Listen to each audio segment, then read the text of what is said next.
Hey there, fellow DIY enthusiasts. Welcome back to our channel, where we break down tricky appliance issues into simple, actionable steps.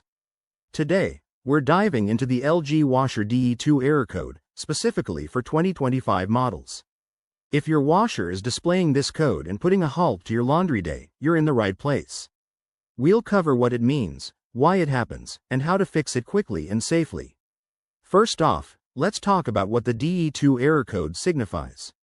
In LG washers, DE2 typically points to a problem with the door lock mechanism.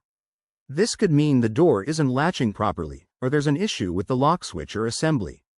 It's a common error that pops up in 2025 models due to wear and tear or simple blockages, but don't panic. Most cases are easy to resolve at home. So, why does this happen?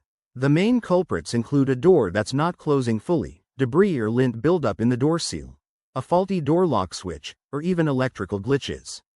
If your washer is older or heavily used, these parts might just need a little TLC. Let's get to the fixes. Step 1. Make sure the door is shut firmly. Open and close it a few times to clear any jams. Step 2. Unplug your washer from the power source for about 5 minutes. This simple reset often clears minor errors. Step 3. Inspect the door seal for any visible obstructions like coins, fabric, or detergent residue. Clean it out gently with a soft cloth. If the error persists, you might need to check the lock assembly, but that's a job for someone with tools and experience.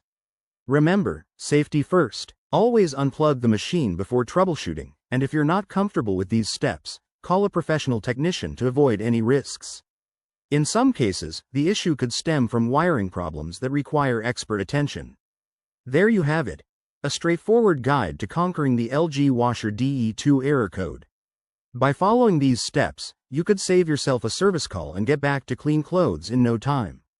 If this video helped you, give it a thumbs up, subscribe for more home repair tips, and drop a comment below if you have questions. Thanks for watching, and we'll see you in the next one.